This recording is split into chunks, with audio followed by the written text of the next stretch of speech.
Hello. During yesterday's video, I mentioned an uptick in COVID-19 cases we have been seeing in the Gresham area zip codes, and I promised to reach out to a local health expert to share more information with us about that situation. Well, I'm very happy to report today that not only did we get a health expert, but we got the health expert for our entire region. We're very fortunate today to be joined by Dr. Jennifer Vines. Dr. Vines is the Multnomah County Health Officer and is also the lead health officer for the Tri-County region, which means she's leading our collective regional health response to the COVID-19 pandemic. Now, as you can imagine, Dr. Vines is incredibly busy amid our current crisis, and we're very fortunate to get just a few minutes with her today. Dr. Vines, welcome, and thank you for joining us today.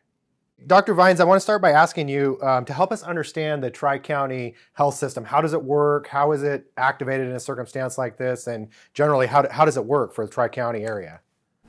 Sure. So when we say Tri-County, the glue for that is actually through my position, the health officer, because I have counterparts in Washington and Clackamas counties, and we all work together to align our public health strategies across the Tri-County area. Along with our public health administrators, we serve as advisors to our chairs. So I know the three county chairs have also been in close contact, and we've had several conversations, all of us together from the chair down to the health officer and local public health administrator level. So it is an alliance with the understanding that germs don't recognize boundaries, and that we generally are better off in our communications and in our strategies by working together. Right, that's great. One of the critical functions that you keep track of is obviously the positive tests in the community, and we now know that zip code data has been released in the last couple days, and it shows some troubling trends in the zip codes that represent Gresham. In fact, it shows about a 22% increase in the zip codes that affect Gresham and East Portland, as well as Troutdale. And I'm just curious is what you can tell us about that hotspot, and what are we doing to endeavor to stem the spread in those areas? Sure. So a few comments about zip code data. The state released zip code level data, and Multnomah County was quick to put that information in context because what the zip code data tells us is where people who have the infection live, not necessarily where they got infected. And the concern at Multnomah County was that that zip code level data was going to potentially create fear, or that people would start to create a story in their minds of what might be happening in a particular part of our county. And we really didn't want that to lead to any kind of discrimination based on race or immigration status. So the zip code data comes with those caveats. I can share that the number of cases goes up as testing becomes more available. We find more cases. And then also an outbreak in a particular area, in a facility, that leads to a higher level of public health intervention around testing contacts. That can also drive the numbers up in a particular area. So again, just another caveat that a single outbreak that may be fairly well contained can drive up the numbers in a particular zip code depending on the location of the facility. Do you see any? Yeah. Sorry. So I wanted to answer your question about how we're thinking about East County as we look at where people are testing positive. And I would like for your constituents to know that even though the health department is based downtown, we are very much working on needs and ideas for East County, and in particular how to get the community access to testing that is easy, that is without regard to ability to pay, and that is in familiar places, and that people understand what the public health follow-up might look like, as far as asking people who test positive to stay home until they're considered no longer contagious, and then also sharing with us who their close contacts are, so we can support those people to be on symptom watch for 14 days and essentially away from others. So we do have East County at the top of our minds. We have community health workers who are from a range of languages and cultures. Again, knowing that East County provides a lot of the richness to our county in terms of diversity, and also acknowledging that there are some very special needs in that part of our county that we definitely want to address. So you mentioned some of the facilities, and it's my understanding that Gresham has a disproportionate amount of care homes and whatnot versus the other parts of the region, and particularly those areas have been hit hard seemingly across the country in COVID. And is that any correlation, the care homes, or obviously we also know that there's a lot of essential workers in Gresham, and that probably plays into to affect as well. Certainly, no question that long-term care facilities have shown themselves to be very high risk for spread of the virus because of the intimacy of the contact and the vulnerability of the residents. So that does come into play. We are also concerned about essential workers. We have been from the beginning, but more so now as we start to think about reopening, thinking very carefully about what to ask of employers to protect their employees and how to protect those who may be needing to go back to work. Understanding that as more people mix and as we start to loosen things up, the virus will spread. So case counts will go up.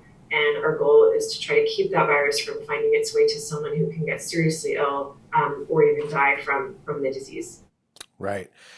We talked a little bit about the Rockwood area of Gresham, 97233, one of the zip codes. Most people don't understand that that is actually one of the most dense neighborhoods in the entire state of Oregon. And obviously, density has something to play with the spread of the transmission. Can you speak about that a little bit? Sure. So you're absolutely right that density matters. It matters at a regional level. So I think you'll see Multnomah County in particular doing a very cautious reopening and taking our time to make sure we have not just the minimum criteria from the state in place, but other needs met as well that we know exist in our community. So it matters in that big picture way, and it also certainly matters at the neighborhood level. We know that people share apartments, multi-generational families. We certainly are concerned about. And so again, we're focusing our efforts on trying to make testing readily available in those areas, and then also working on how we might offer places for people to go to either isolate until they're no longer contagious or someplace to go while they're on symptom watch for their 14 days if they are in a more crowded housing situation. So that's part of our work that we're trying really hard to get in place. Right. One of the things that we know is that this obviously, it's mentally unnerving, it's economically unnerving, it's a lot of anxiety, and then as we've gone through this, we're in our 8th week, whatever, people start to fray a little bit, and then you start to see a spike in your community of 22%, and that then adds on a whole nother layer of the health anxiety again. So what do we tell the residents and our folks about seeing a spike in their community? What do we tell them? I would acknowledge that this virus, it spreads easily from person to person. As we think about reopening, we're trying to do a very careful balance of reopening, but also preventing some of the most severe consequences of this virus, recognizing that some people in particular are immigrants, refugees, people of color are at high risk. We know that from our own data, and we know that from looking nationally at how this virus has played out. So that is top of our minds as we contemplate reopening and protecting people to the extent that we can, making sure they have access to testing, and then also again making sure they have some option around housing should they choose to want to be away from others during their potentially contagious period. So I would fully acknowledge the uncertainty. I would acknowledge the seriousness of the situation and say that we are working very hard to balance many different interests right now. Right. Well, Dr. Vines, thank you for taking the time to talk to the Gresham residents today. I know you were incredibly busy. I want to thank you for your leadership during this time. These are tough times and require a lot of everybody, and you've been giving it a lot, so I really appreciate that. Thank you for being with us today. Thank you. And actually, if I could, there's one other thing I wanted to say as far as a message to people that I should include. So in addition to acknowledging the uncertainty of our situation, I would also just emphasize that there are things individual people can control, and that is things like using face covering. If it fits you well and it's well made, it actually offers, it protects others from your droplets, and it also protects the user reasonably well. Again, if it's well made and if it's well fitted to your face.